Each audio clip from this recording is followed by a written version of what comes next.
Alors aujourd'hui, je vais parler plus de couple parce que je ressens le besoin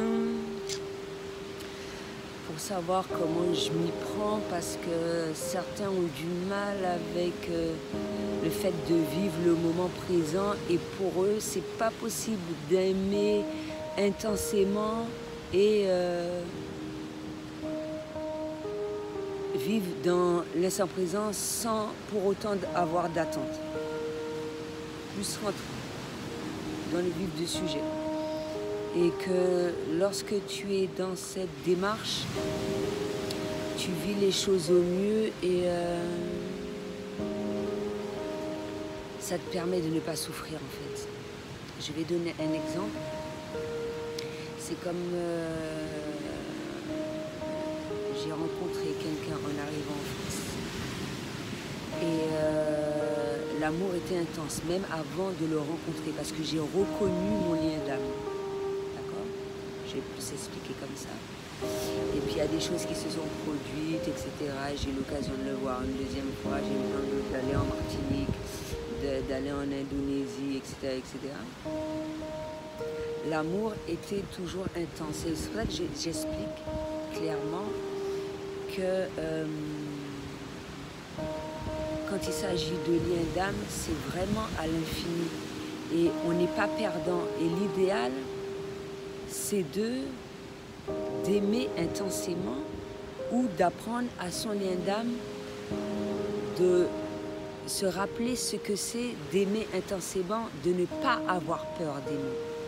Et ce, malgré le fait qu'il y ait eu des blessures tout au long de ton cheminement.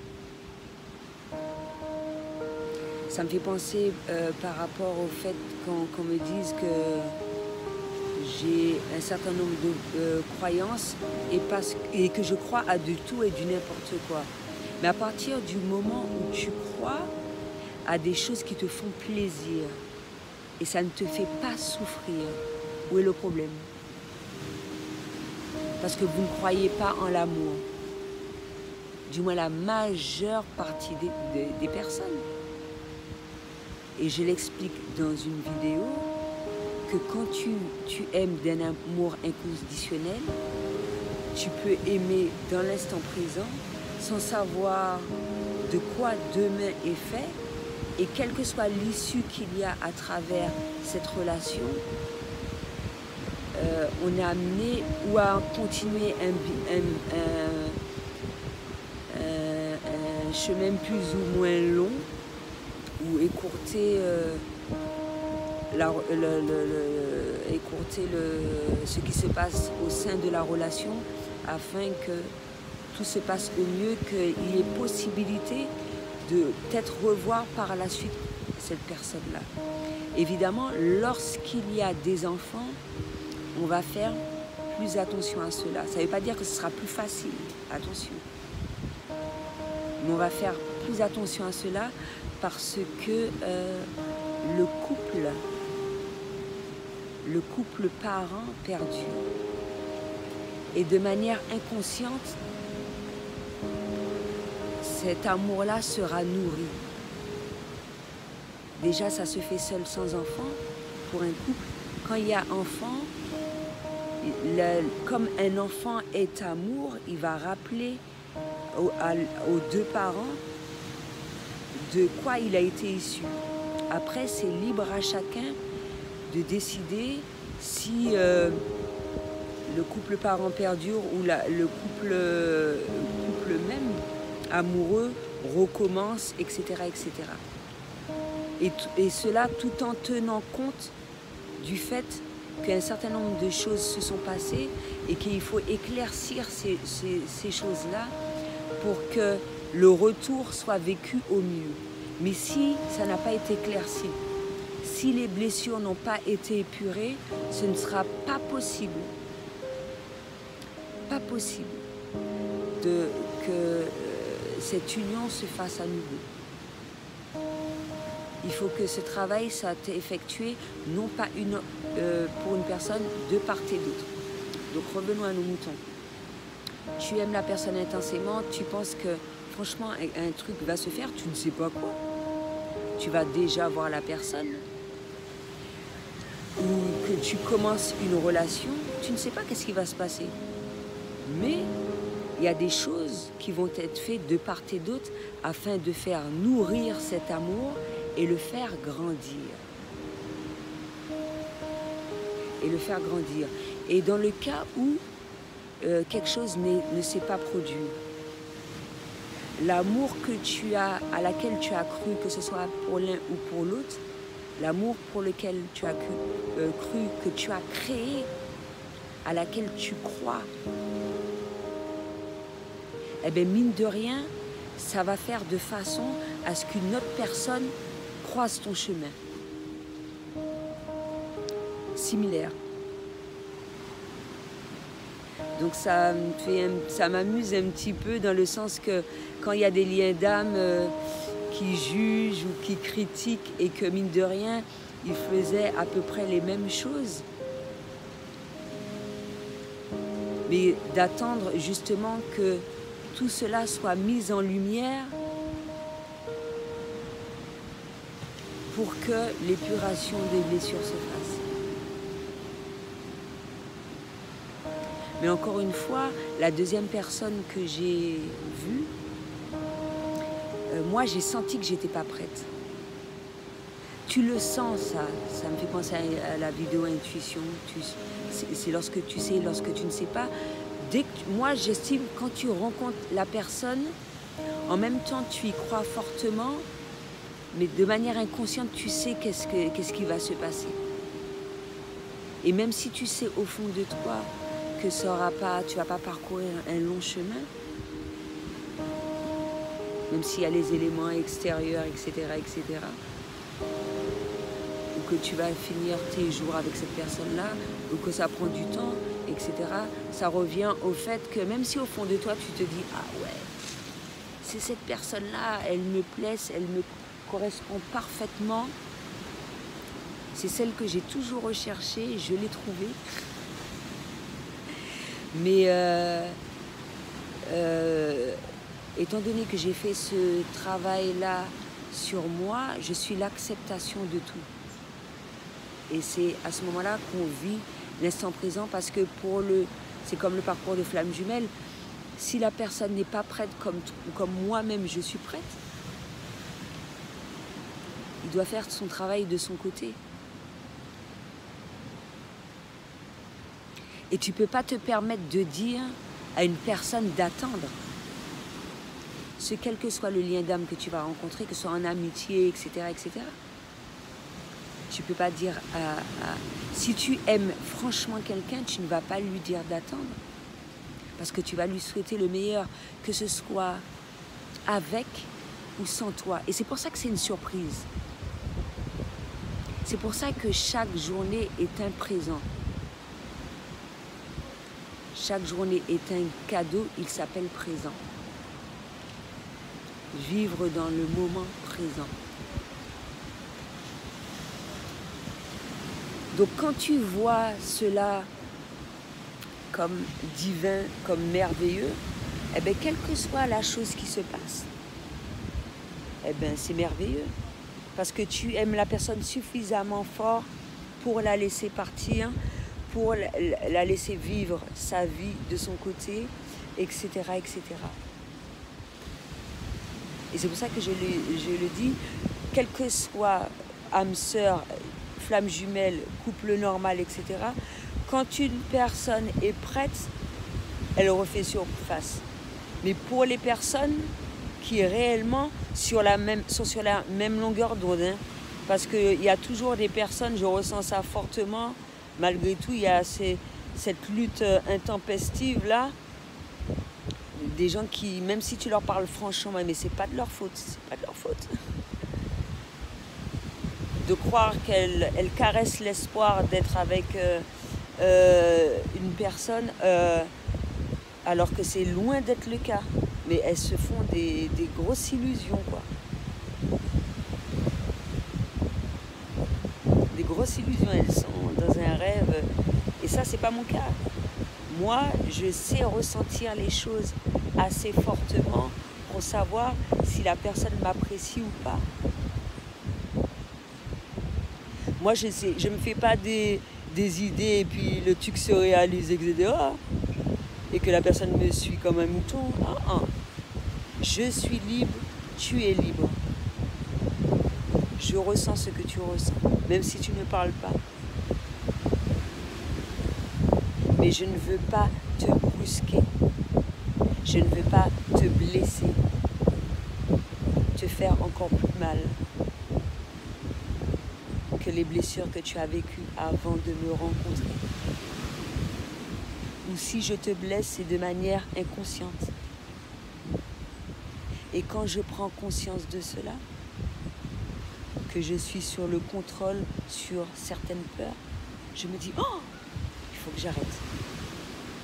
Et c'est pour ça que c'est merveilleux. C'est pour ça que c'est merveilleux. La rencontre des liens d'âme.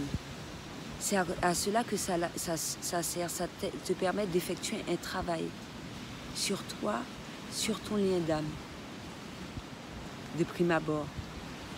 Parce que plus les blessures sont épurées, plus ça fait évoluer tous les autres liens d'âme.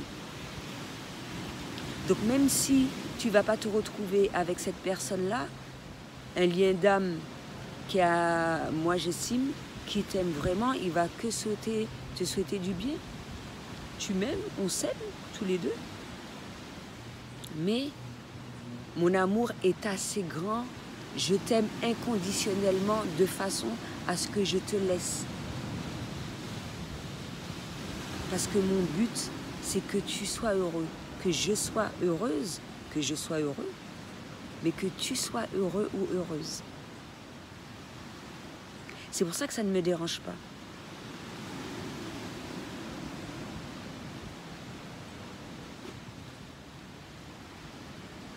Mais tout le monde n'est pas dans la compréhension de cela.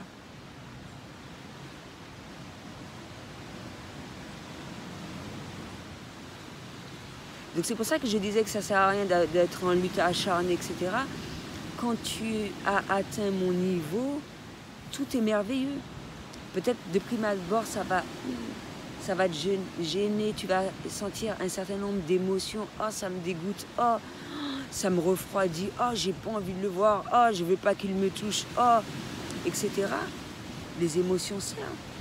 Ce sont des signaux, hormis le signal des anges qui permet de te dire non, c'est pas ce que je veux en fait. Même si je le savais, ça me rappelle ah non, moi ça m'intéresse pas ça. J'aime pas me sentir contrôlée, j'aime bien ma liberté, j'aime bien, je veux que tu sois heureux, je sens que tu n'es pas prêt, je ne veux pas que... Beaucoup de choses, tu le ressens ça. Et beaucoup de personnes pensent que malgré le fait de ressentir cela, le fait d'accepter ça, c'est ça aimer. Non, c'est pas ça aimer. Tu rends service à la personne quand tu es franche, quand tu es sincère avec lui.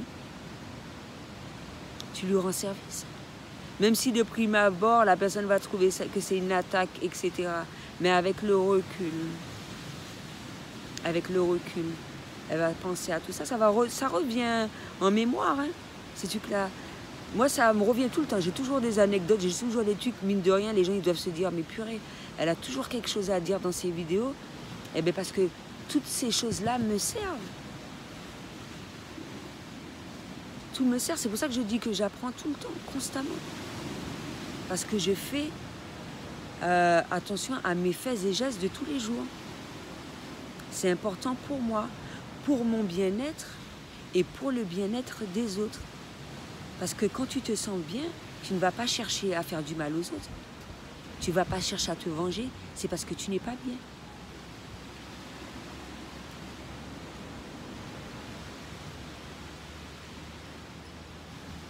Quand tu es bien, tu as atteint un but très haut, tu ne sens pas ces sentiments de vengeance, rancœur, haine, méchanceté, tous ces trucs-là qui sont néfastes pour nous. Parce qu'il y en a qui se disent « Ah oui, je vais me venger, etc. C'est génial, c'est ce que la personne mérite. » Mais c'est du poison que tu t'envoies toi-même quand tu fais ça. c'est pas uniquement la personne. Alors que lorsque tu constates que oui, telle chose a été produite, ben, il y a des gens qui vont plus ou moins me parler, c'est pas tout le monde qui a la possibilité de parler, mais que tu fasses comprendre que ouais, je n'ai pas trop apprécié ce que tu as fait, l'idéal c'est d'en parler, les yeux dans les yeux. L'idéal c'est d'en parler. Je n'ai pas apprécié, je te pardonne, mais, et c'est pour ça qu'il faut respecter les choix de tous et chacun, mais pour moi, tu es néfaste pour mon évolution personnelle, je ne souhaite pas t'avoir dans ma vie. Je réceptionne le message assez rapidement, il n'y a pas de souci, je reste pas.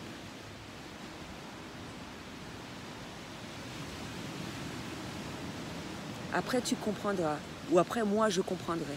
Parce que à travers toute cette démarche, j'effectue une remise en question perpétuelle.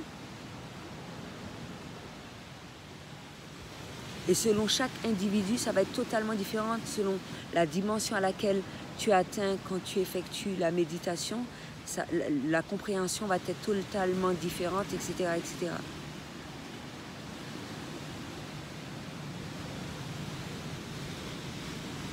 Et oui. Donc ça m'amuse quand il y a des gens qui me disent oui, je suis pas bien et tout, et puis tu es dans ces sentiments-là. Non, tu as ces sentiments-là. Là, tu n'as pas encore atteint un niveau machin. Même si mon but, je ne fais pas ça, atteindre un niveau à laquelle il me sent bien afin d'épurer les blessures, afin d'effectuer mon travail, etc. Pour dire que je suis la plus forte. Hein. Parce que c'est ma mission de vie. Je souhaite aider dans de bonnes conditions. Et c'est clair qu'il y a certaines méthodes qui ne vont pas être forcément bonnes quand tu vois tout ton cheminement de ta vie. Mais justement, c'est grâce au travail que tu fais sur toi-même que tu emploies de bonnes méthodes. Mais il y a des personnes, voilà, c'est une chose à laquelle je voulais aborder, même si tu as un grand cœur, etc., qui ne souhaitent pas qu'on les aide. Être réceptif à cela aussi. Même si ça te fait de la peine pour la personne. Tu souhaiterais l'aider. Ça fait penser au film La Demeure. Tu peux tendre ta main, la personne est dans l'ombre. Tu peux tendre ta main comme tu veux. La personne va refuser de tenir ta main. Et la puissance des anges commence énorme. Avec beaucoup de lumière, de clarté, d'amour, de chaleur et tout ce qui s'ensuit, tu peux longer. L'ange va tendre la main à la personne qui vient de décéder. Et la personne est dans l'ombre. La personne ne va pas rejoindre l'ange. Hein. Elle va refuser, elle préfère rester dans l'ombre. Hein. Et c'est pour cela qu'il est préférable d'évacuer ses blessures de son vivant. Parce que c'est difficile après. Lorsque tu es décédé, c'est plus compliqué. Et des personnes comme moi aident justement à l'épuration des blessures pour qu'elles puissent rejoindre la lumière. Parce que c'est pas fini. Il y en a qui vont me dire ah oui, je n'aide pas telle personne, etc. Je suis méchante. Non, je suis ma priorité. Pour effectuer ce travail-là, il faut que je m'aime. Et les choses se font de manière naturelle. Tu n'imposes pas à quelqu'un un certain nombre de choses. C'est comme tu peux te dire, ah oui, je vois que la personne souffre. Et je veux l'aider. Mais la personne ne veut pas, elle t'a rien demandé, je veux l'aider. Je veux l'aider, il faut que je l'aide. Hein. Parce que, machin, nuance, c'est pas quand tu poses la question. Il faut que je l'aide sans son avis. Dieu nous a donné le libre arbitre. Chacun est libre de faire ce qu'il veut. Mais tu souhaites rester dans l'ombre, tu restes dans l'ombre seul. Tu vas pas m'attirer dans l'ombre, pourquoi tu veux faire ça? J'ai envie de mourir. Tu vas pas m'entraîner avec toi. Moi, j'ai envie de vivre, moi. Et il y a différentes façons de vivre. Tu peux vivre de ton vivant, mais vivre ton âme soit vivante toujours, ton âme soit lumière. Donc voilà, c'était tout ce que j'avais à dire pour aujourd'hui. À bientôt.